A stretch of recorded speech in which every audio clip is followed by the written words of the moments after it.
Hi student, कल मैंने आप लोगों को पी ब्लॉक पढ़ाया था। पी ब्लॉक पूरा नहीं हो पाया था, थोड़ा टेक्निकल प्रॉब्लम आ जाने के कारण पार्ट 1 मैंने पी ब्लॉक का डाला।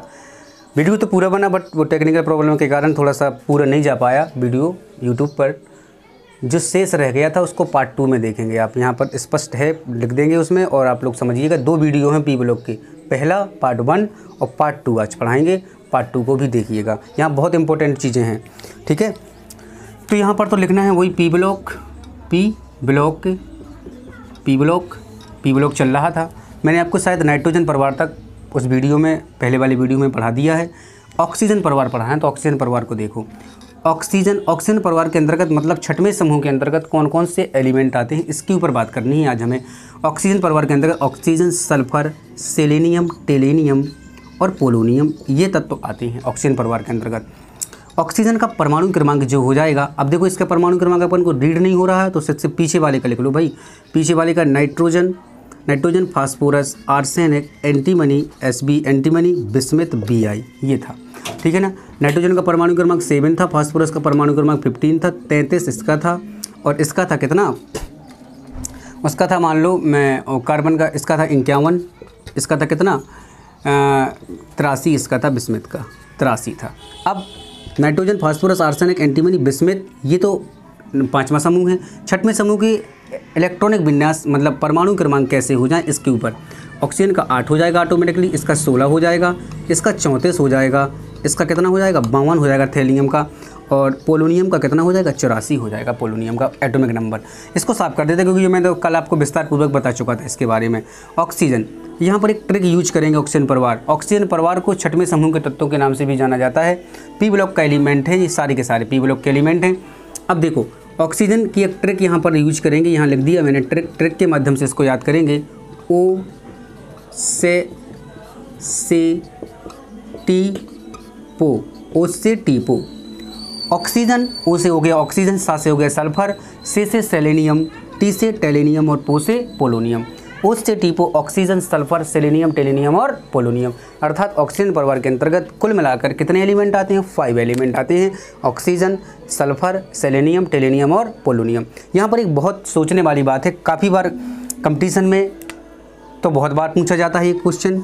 जैसे 2016 में हम लोग बात करें, 2017 की हम लोग बात करें, इसके अलावा 2020 की बात करें तो ये PCS वगैरह जैसे टेस्टों में ये क्वेश्चन बहुत ज़्यादा देखने को मिलता है। PCS, IAS वगैरह टेस्ट जो होते हैं, बड़े बड़े क्वालिटी के टेस्ट जो हैं, उनमें ये क्वेश्चन बहुत आता है कि पोलोनियम, इसका क्वेश्चन कैसे आता है कि सबसे पहले कृत्रिम तरीके से बनने वाला तत्व कौन सा है, तो सबसे पहले कृत्रिम तरीके से अर्थात मानव निर्मित सबसे पहले बनने वाला तत्व है पोलोनियम। पोलोनियम को सबसे पहले कृत्रिम तरीके से बनाया गया था। मैंने आपको कल उस वीडियो में बताया था, बूट वीडियो जा नहीं पाया, अभी भी सुन लीजिए। पोलोनियम इतना रेडियो एक्टिव एलिमेंट है, अगर पोलोनियम को 100 वर्ष तक मिट्टी में दबा कर रखा जाए और 100 वर्ष के बाद इसको बाहर निकाला जाए तब भी ये रेस को बाहर करने का कार्य करता है। इसकी रेस बहुत इफेक्टेड होती हैं, आपको बता दें। इसकी रेस से व्यक्ति को बहुत बुरा प्रभाव पड़ता है, उसकी स्किन के ऊपर, उसकी आइज़ के ऊपर बहुत बुरा प्रभाव पड़ता है इसकी रेस का। ठीक है ना। ये पोलोनियम, इसका उपयोग लोग किसी को हानि पहुँचाने में, किसी को नुकसान पहुँचाने में इसका उपयोग करते हैं बहुत ज़्यादा लोग पोलोनियम का। आप लोगों ने अंदाज़ किया होगा, जैसे कोई मूवी भी वगैरह देखी होगी तो उसमें आपको देखने को जरूर मिला होगा। ठीक है ना। ऑक्सीजन, सल्फर, सेलेनियम, टेलेनियम, पोलोनियम छठवें समूह के एलिमेंट हैं। अब इनका इलेक्ट्रॉनिक विन्यास कैसे होगा, उसी इलेक्ट्रॉनिक विन्यास के फॉर्म में चलेंगे, K, L, M, N और O। इसका मतलब आप लोग समझ जाते हैं कि सर इसका मतलब क्या बताने वाले हैं। इसका मतलब बच्चों होता है कोष में इलेक्ट्रॉनिक विन्यास करना। ऑक्सीजन अगर कोष में करेंगे, इसमें 2 इलेक्ट्रॉन डालते, इसमें 8 इलेक्ट्रॉन डालते, इसमें 18 इलेक्ट्रॉन डालते, इसमें कितने 32 इलेक्ट्रॉनों को इंटर कराते। अगर कोई बड़ा एटॉमिक नंबर है तो उसमें 50 इलेक्ट्रॉन भी इंटर अपन करा देते हैं। ठीक है ना। अब ऑक्सीजन की बात करो, O बराबर कितना 8, परमाणु क्रमांक इसका ऑक्सीजन का 8 है, तो 2,6 इसकी बाह्यतम कक्षा में 6 इलेक्ट्रॉन जाएंगे। देखो यहाँ से भी स्पष्ट हो रहा है कि ऑक्सीजन की बाह्यतम कक्षा में 6 इलेक्ट्रॉन है, इसलिए ऑक्सीजन छठवें समूह का तत्व है। कोई अगर एक आपसे पूछे कि ऑक्सीजन का परमाणु क्रमांक 8 है या किस समूह का एलिमेंट होगा, आप लोग बता देंगे ऑक्सीजन का परमाणु क्रमांक 8 है। अतः इसका इलेक्ट्रॉनिक विन्यास करने पर कोष में इलेक्ट्रॉनिक विन्यास करोगे तो इसका कितना आएगा 2,6, इसकी बाह्यतम कक्षा में 6 इलेक्ट्रॉन। आप लोग बता सकते हैं कि इससे इस बात की पुष्टि होती है कि ऑक्सीजन की बाह्यतम कक्षा में 6 इलेक्ट्रॉन उपस्थित होने के कारण ऑक्सीजन छठवें समूह का तत्व होगा।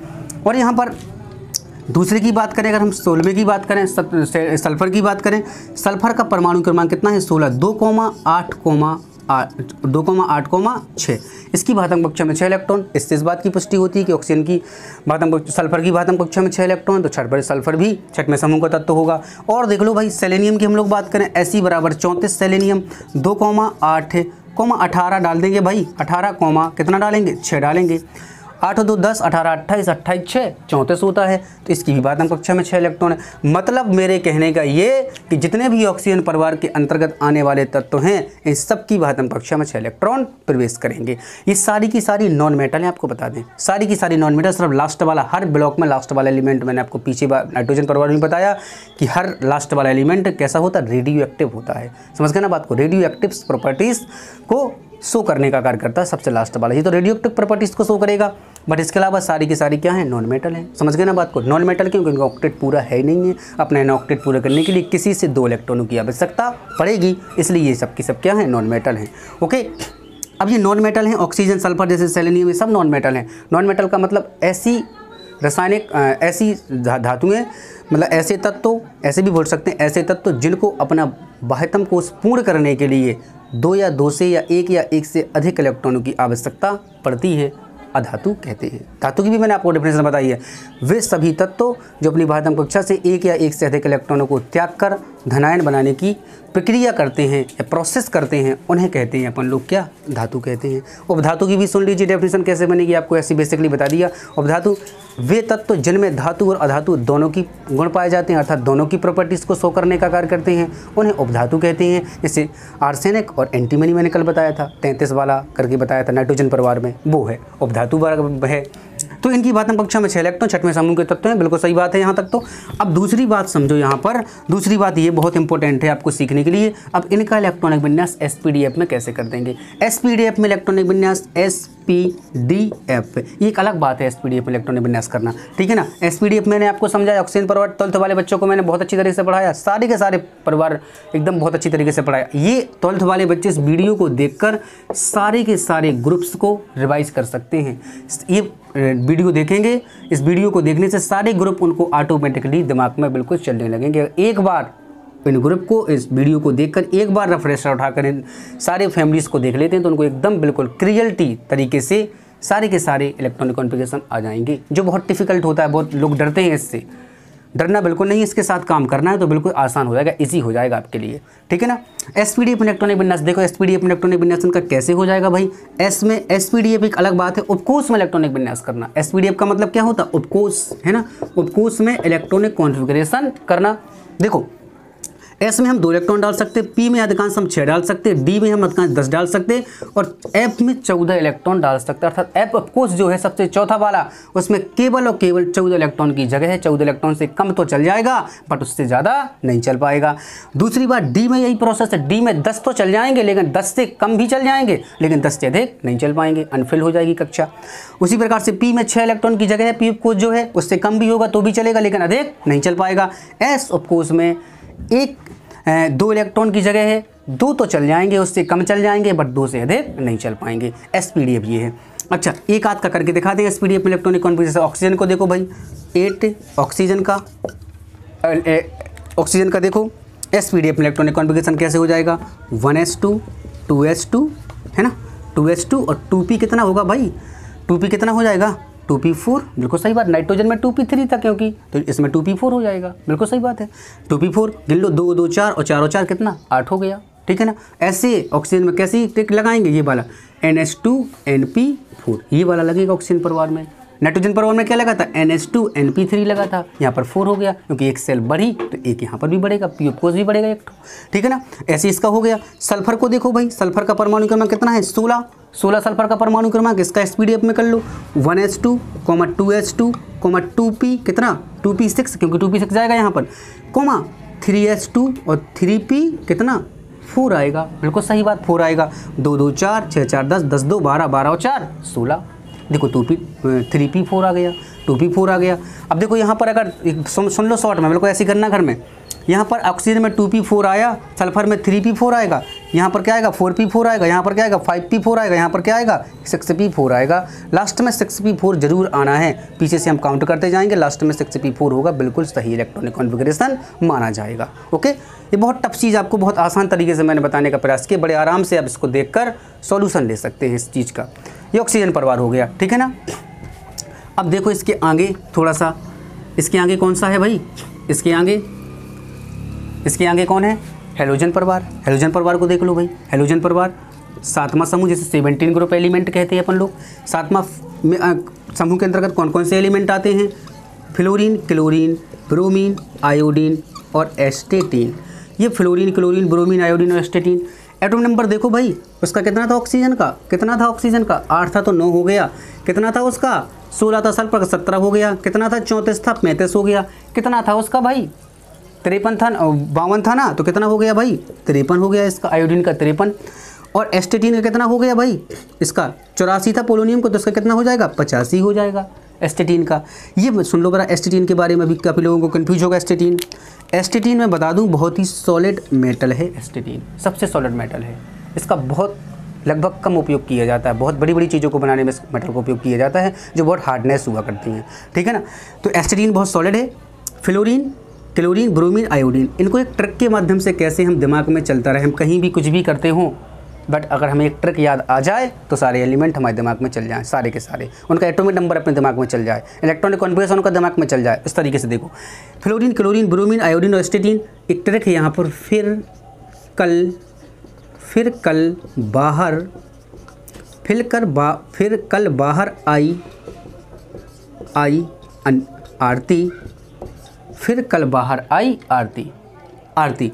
फिर से फ्लोरीन कल से हो गया क्लोरीन, बाहर से हो गया ब्रोमीन, आई से हो गया आयोडीन और आरती से हो गया एस्टेटीन। फिर कल बाहर आई आरती, फ्लोरीन, क्लोरीन, ब्रोमीन, आयोडीन और एस्टेटीन। ओके, अब थोड़ा सा इसके ऊपर देखो, उपकोष में इलेक्ट्रॉनिक विन्यास कैसे होगा, एक एक चीज़ को समझते जाइएगा। उपकोष में इलेक्ट्रॉनिक विन्यास कैसे होगा, F बराबर कितना है भाई 9। उपकोष ये दिख रहा है आपको, साफ साफ तरीके से मैंने बना के रखा है बोर्ड में, ठीक है ना। उपकोष में इलेक्ट्रॉनिक विन्यास कैसे करेंगे इनका, भातम कक्ष में 7 इलेक्ट्रॉन जाने हैं, जब तो 17 ग्रुप के एलिमेंट 7वें समूह के तत्व कहलाएंगे, ठीक है ना। 2,7 इनकी भातम कक्ष में 7 इलेक्ट्रॉन, फ्लोरीन की भातम कक्ष में 7 इलेक्ट्रॉन, और देखो भाई Cl बराबर कितना 17, क्लोरीन का परमाणु क्रमांक 17 होता है, तो 2,8,7 इसकी भी भातम कक्षा में 7 इलेक्ट्रॉन। और देखो भाई ब्रोमीन बराबर Br बराबर कितना 35, परमाणु क्रमांक क्योंकि 35 है ब्रोमीन का, तो 2,8,18,7 इसकी भातम कक्षा में भी 7 इलेक्ट्रॉन, 8 2 10 18 28 28 7 35, ठीक है ना। इसकी भातम कक्षा में 7 इलेक्ट्रॉन, किसी का भी कर लो कोष में इलेक्ट्रॉन विन्यास, सबकी भातम कक्षा में 7 इलेक्ट्रॉन जाएंगे। इससे इस बात की पुष्टि होती है कि सारे के सारे जो तत्व हैं ये 7वें समूह के तत्व हैं, 7वें समूह या 17 ग्रुप एलिमेंट इनको कहते हैं। अब थोड़ा सा इनके ऊपर और बात करें, अब थोड़ा सा इसके पहले हम बता दें आपको, कोष में तो उपकोष में बता दिया, उपकोष में और देख लीजिए। उपकोष में इनका इलेक्ट्रॉनिक कॉन्फ़िगरेशन कैसे होगा, 7वें समूह के तत्वों का उपकोष में इलेक्ट्रॉनिक कॉन्फ़िगरेशन कैसे करेंगे, बहुत इंपॉर्टेंट है। इस बार 12th क्लास वाले स्टूडेंट, जितने भी सारे स्टूडेंट हैं वो इस चीज़ को ज़्यादातर गौर करके जाएँ, ये बहुत इंपॉर्टेंट मुझे लग रहा है कि बहुत इंपॉर्टेंट है जी। एग्ज़ाम में आने की बिल्कुल समझ लो पूरी कोशिश में है जी, आ सकता है एग्ज़ाम में। और कितने नंबर में आएगा एग्ज़ाम में, 6 नंबर में आएगा लॉन्ग आंसर, कि 17वें समूह के तत्वों से आप क्या समझते हैं या हेलोजन परिवार के तत्वों से आप क्या समझते हैं, आवर्त सारणी में इनकी स्थिति की विवेचना करते हुए इलेक्ट्रॉनिक विन्यास करो, ये क्वेश्चन बनकर आएगा, ध्यान रखना इस बात के ऊपर, ठीक है। इनका इलेक्ट्रॉनिक कॉन्फ़िगरेशन कैसे होगा उपकोष में, तो साफ साफ लिखा देखो मैंने, उपकोष में इलेक्ट्रॉनिक कॉन्फ़िगरेशन कैसे होगा देख लो जरा।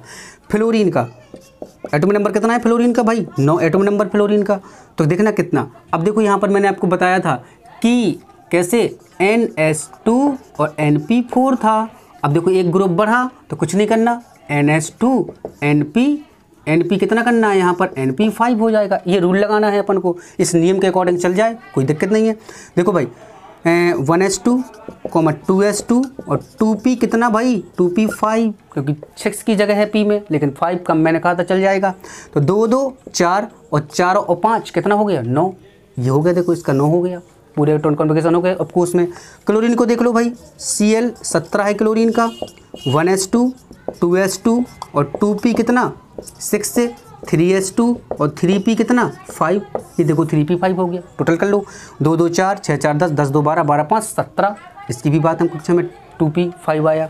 अब देखो इसमें 2p5, इसमें 3p5, इसमें 3p5 है ना, इसमें कितना आएगा 4p5, इसमें कितना आएगा 5p5, इसमें कितना आएगा 6p5। काउंट करो और लिखो, इसको करो। समझ गए ना बात को? बहुत आसान मैंने कर दी इस वीडियो को बनाकर आप लोगों के लिए, 12th वाले बच्चों के लिए बहुत खासकर, ठीक है ना। ये हो गया, इसकी बात हमको 3p5 हो गया, हो जाएगा। अब थोड़ा सा बात करो इस 17वें समूह के तत्वों को, एक्स्ट्रा बातें देखो यहाँ से थोड़ी स्टार्ट होती हैं।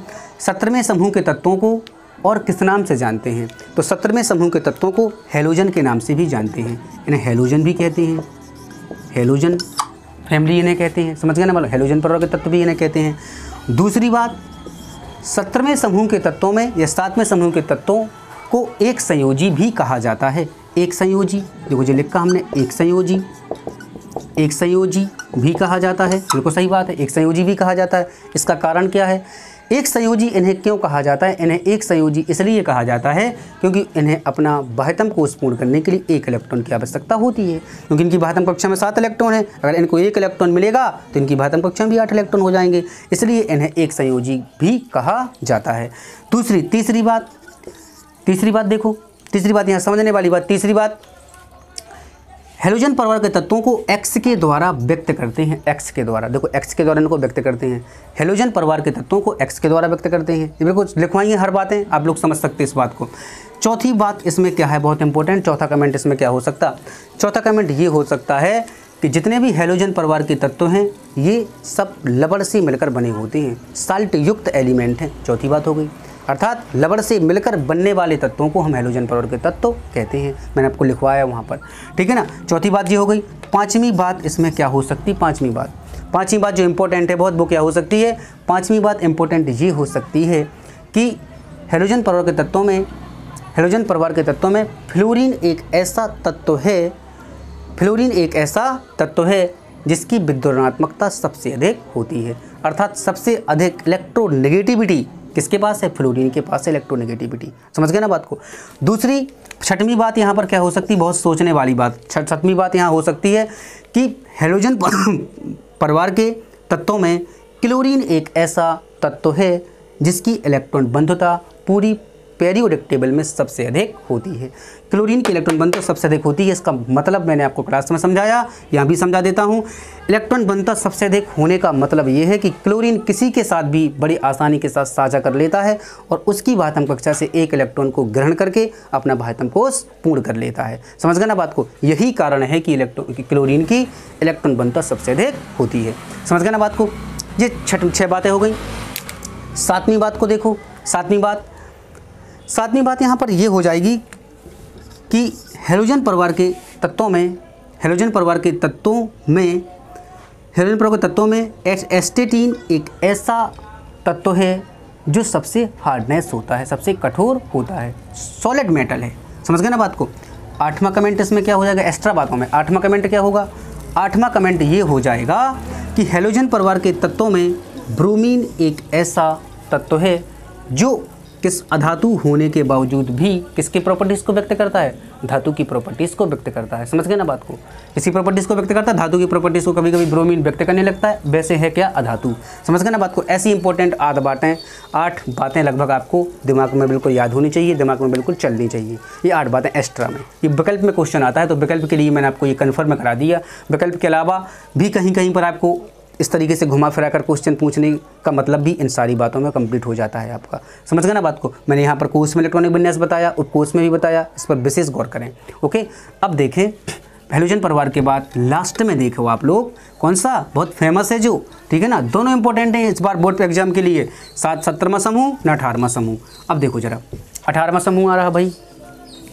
18वें समूह के अंतर्गत कौन कौन से एलिमेंट आएंगे? हीलियम, नियोन, आर्गन, क्रिप्टॉन और जिनॉन और रेडॉन, ये आएंगे किसके अंतर्गत? 18वें समूह के अंतर्गत आएंगे। 18 ग्रुप एलिमेंट या 8वें समूह के तत्व हैं कहते हैं। समझ गए ना बात को?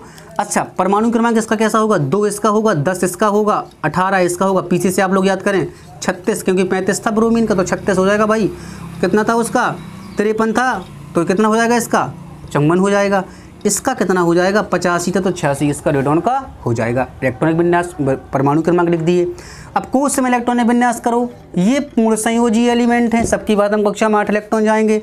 हीलियम को छोड़ दो, जैसे अपन लोगों ने हाइड्रोजन को छोड़ दिया दूसरे समूह में लिखा था ना, उसी प्रकार से यहाँ पर हीलियम को छोड़ दो। अब किसी का भी करो, Ne बराबर कितना 10 है ना, परमाणु क्रमांक नियॉन कितना है 10, तो 2,8 इसकी बात हम कक्षा में 8 इलेक्ट्रॉन, बात हम कक्षा में 8 इलेक्ट्रॉन।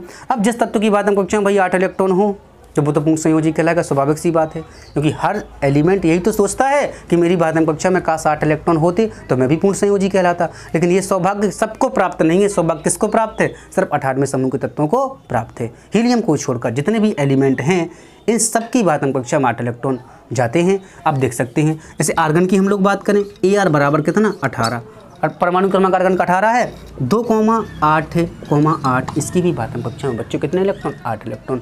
ये भी पूर्ण संयोजी है। क्रिप्टॉन को देखो, एक बड़ा सा देख लो, क्रिप्टॉन 36 परमाणु क्रमांक, समझ गए ना बात को, तो 2,8,18,8 टोटल कर लो, 8 तो 10, 18, 28, 28 8 कितना 36, इसकी भी बात कक्षा में 8 इलेक्ट्रॉन है। इससे इस बात की पुष्टि होती है कि 18वें समूह के तत्व या शून्य समूह के तत्व कैसे होते हैं, पूर्ण संयोजी होते हैं। समझ गए ना बात को, पूर्ण संयोजी होते हैं। अब एक ट्रिक के माध्यम से इसको याद कर लेंगे भाई, एक ट्रिक यहाँ पर लगानी पड़ेगी। याद कैसे रहे, हम कहीं पर भी हों हमें बिल्कुल दिमाग में चलने चाहिए एलिमेंट। देखो कहीं पर भी हैं लेकिन दिमाग में एलिमेंट अगर हम ट्रिक याद करें तो सारे के सारे एलिमेंट ध्यान आ जाएं। देखो कैसे, ही ना और हिना और करीना नाम है, समझ गए ना बात को, एक फेमस नेम है बहुत, करीना सबसे सुंदर, यहाँ पर एक वर्ड याद करना पड़ेगा आपको, सबसे सुंदर। अपने हिसाब से भी ट्रिक यूज कर सकते हैं आप लोग, ऐसा नहीं है कि जो मैं बताऊँ वही लगाएं। हिना और करीना सबसे सुंदर रबीना, रबीना बहुत लड़कियों का नाम होता है, समझ गए ना बात को, रबीना। हिना और करीना सबसे सुंदर Raveena. Helium, neon, argon, krypton, xenon और रेडॉन। हिना और करीना सबसे सुंदर Raveena, helium, neon, argon, krypton, xenon और रेडॉन। समझ गए ना बात को, इनको अपन लोग याद कर सकते हैं 18वें समूह के तत्वों के ट्रिक के माध्यम से।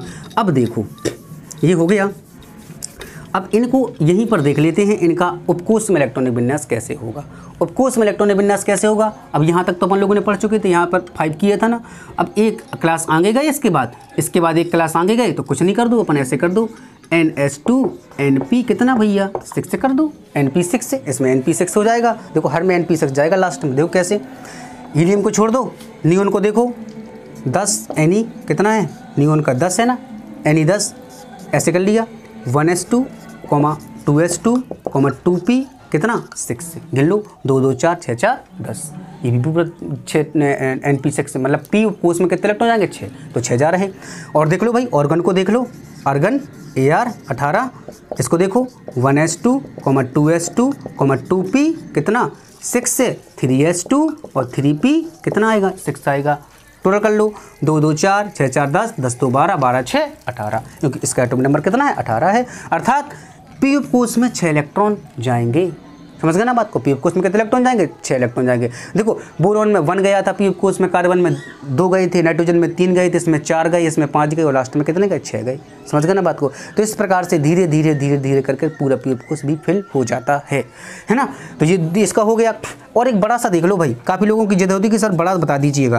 क्रिप्टॉन को देखो, क्रिप्टॉन Kr बराबर 36 लिखा मैंने, 1s2, 2s2, 2p 6 से, 3s2, 3p 6 से, 3d कितना भाई 10, 3d 10, 4s2, 4p कितना 6 से, क्योंकि 3p आया यहाँ पर 4p आएगा। कर लो टोटल, 2 2 4 6 4 10, 10 2 12, 12 6 18, 18 10 28, 28 2 30, 30 6 36। समझ गए ना बात को। इस तरीके से इनका इलेक्ट्रॉनिक कॉन्फ़िगरेशन भी उपकोष में हो जाता है। अब देखो एक शॉर्ट देख लो, इसको तो छोड़ना है, इसमें तो 1s2 ही आएगा क्योंकि 2 ही है ना इसके पास। इसमें क्या आएगा, नियोन में आएगा कितना 2p6 आएगा लास्ट में, ऑर्गन में कितना आएगा 3p6 आएगा, इसमें कितना आएगा 4p6 आएगा, इसमें कितना आएगा 5p6 आएगा, इसमें कितना आएगा 6p6 आएगा। सबके इलेक्ट्रॉन कॉन्फ़िगरेशन हो जाएंगे ऑफकोर्स में। ये जो चीज़ टफ होती मैं आपको बता रहा हूँ सिंपल तरीके से, इसको देखेंगे समझेंगे तो बिल्कुल आपको बनने लगेगा, स्वाभाविक सी बात है, बिल्कुल आप इसमें हीरो हो जाएंगे इलेक्ट्रॉनिक कॉन्फ़िगरेशन में। तो ठीक है ना, तो ये हो गया NP6 आएगा लास्ट में। अब देखो थोड़ी सी स्पेशल बात है इसके ऊपर, स्पेशल बातें भी हमने बहुत तैयार की हैं आप लोगों के लिए, क्योंकि आप लोग IIT IIT वगैरह के क्वेश्चन जैसे कभी कभी सॉल्व करें किताबें वगैरह में देखते हैं, तो उनको भी आप लोग बड़े आसानी के साथ सॉल्व कर सकते हैं। 18वें समूह के तत्वों को, पहला कमेंट याद रखना है आपको, लिखना नहीं है आपको, सिर्फ दिमाग में चलनी चाहिए जी। 18वें समूह के तत्वों को क्या कहते हैं? शून्य समूह के तत्वों के नाम से भी जाना जाता है। एक बात हो गई, समझ गए ना बात को? एक बात, 18वें समूह के तत्वों को शून्य समूह के तत्वों के नाम से भी जाना जाता है, एक बात हो गई। दूसरी बात यहाँ पर जो पेन कर रही है बार बार, दूसरी बात ये है कि 18वें समूह के तत्वों को उत्कृष्ट गैसें भी कहते हैं, उत्कृष्ट गैसें भी कहते हैं। दो बात हो गई। तीसरी बात जो यहाँ पर है बहुत स्पेशल, तीसरी बात यह है कि 18वें समूह के तत्वों को पूर्ण संयोजी तत्व कहते हैं। तीन बातें हो गई। चौथी बात यहाँ पर देखो भाई, 18वें समूह के तत्वों को, इसमें बताया मैं तीसरे कमेंट में कि 18वें समूह के तत्वों को पूर्ण संयोजी तत्व कहते हैं। अब चौथे कमेंट में देखो, 18वें समूह के तत्वों की संयोजकता, बैलेंसी संयोजकता कितनी होती है? 0 होती है। 0 क्यों होती है? क्योंकि इनकी भातन कक्षा में 8 इलेक्ट्रॉन होते हैं, ना तो किसी से इलेक्ट्रॉन को लेते हैं ना किसी को देते हैं, यही कारण है कि इनकी संयोजकता 0 होती है अर्थात शून्य होती है। ओके, 4 बातें हो गई। पाँचवीं बात देखो, पाँचवीं बात स्पेशल बात आपके लिए है। पाँचवीं बात यह है कि 18वें समूह के तत्वों या 8वें समूह के तत्वों में रेडॉन को छोड़कर ये सभी कैसी हैं? ये सभी कहाँ पाए जाते? वायुमंडल में पाए जाते। सारी की सारी गैसें हैं, कहाँ पर पाई जाती? वायुमंडल में पाई जाती हैं।